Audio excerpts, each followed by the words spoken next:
నేటి భారతం శ్రోతలకు నా హృదయపూర్వక అభినందనలు తెలుపుతూ, ఈ మధ్య ఒక బెంగాల్ ఫైల్స్ 1946 అనే సినిమా విడుదలైంది. అది ఒక సినిమా కాదు, ఇది ఒక చరిత్రకు సంబంధించిన చాలా సున్నితమైనటువంటి విషయం. కాబట్టి మనం వాస్తవాలను నిజాయితీగా సున్నితంగా మనం తెలుసుకోవాలి. అయితే 1946లో జరిగిన బెంగాల్ దంగల్ అంటే గ్రేట్ కలకటా కిల్లింగ్స్ అని కూడా అంటారు. భారత స్వాతంత్ర చరిత్రలో అత్యంత విషాదకరమైన మరియు రక్తపాత సంఘటనలో ఒకటిగా చెప్పవచ్చు. ఇది భారత విభజనకు ముందు జరిగిన పెద్ద సామ్యతా హింసగా మనం చరిత్ర పేర్కొంటుంది. ఈ సంఘటనల గురించి చర్చించే పుస్తకం, డాక్యుమెంటరీ లేదా సిరీస్ ను ద బెంగాల్ ఫైల్స్ అని కొందరు పిలుస్తారు. ఇది అధికారికంగా ఒక ప్రభుత్వ రహస్య ఫైల్స్ లా కాకుండా చరిత్రకారులు, రచయితలు లేదా యూట్యూబ్ ఛానల్స్ ఉపయోగించేటువంటి ఒక పదం. 1946 బెంగాల్ దంగల్, బెంగాల్ కిల్లింగ్స్ లో అసలు ఏం జరిగింది?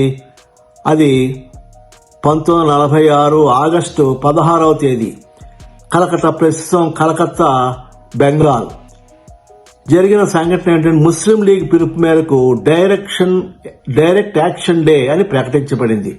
భారత్లో ముస్లింలకు ప్రత్యేక రాష్ట్రం పాకిస్తాన్ ఏర్పాటు చేయాలని డిమాండ్ చేస్తూ పిలుపు ఇచ్చారు.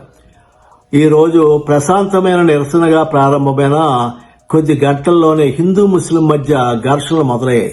రోజుల పాటు నగరంలో హింస, హత్యలు, దహనాలు, అత్యాచారాలు జరిగాయి. ఫలితంగా 4000 అధికార లెక్క ప్రకారంగా చనిపోయారు. కానీ చాలా మంది చరిత్రకారులు 10,000 మంది పైగా చనిపోయారని ఒక అంచనా వేస్తున్నారు. వేలాది మంది గాయాలు పాలయ్యారు.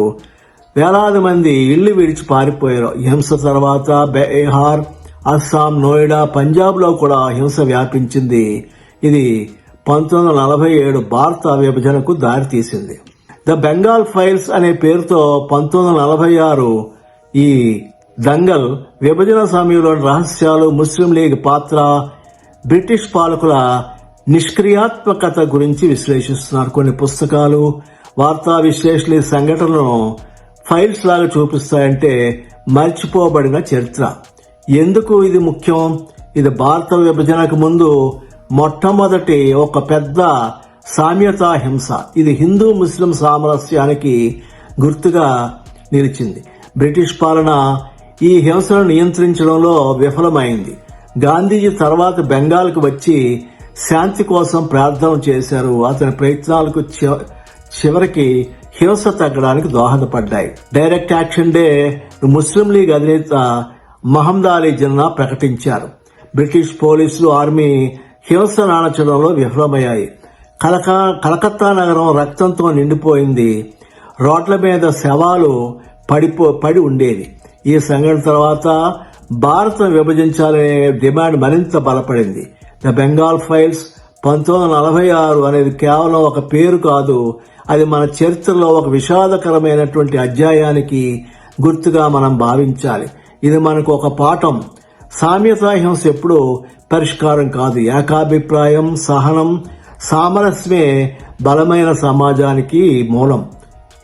ఈ రోజున యువజనులు చాలా మందికి 1946 ఈ బెంగాల్ హింస గురించి తెలియదు. అయితే వివేక్ అగ్నిహోత్రి అనేటువంటి ఒక దర్శకుడు ఈ చిత్రాన్ని తీసేటువంటి ప్రయత్నం చేశాడు. ఇది త్వరలో రిలీజ్ అవబోతా ఉంది. అయితే ఇది బెంగాల్లో మాత్రం ఈ ట్రైలర్ నిషేధానికి గురైంది.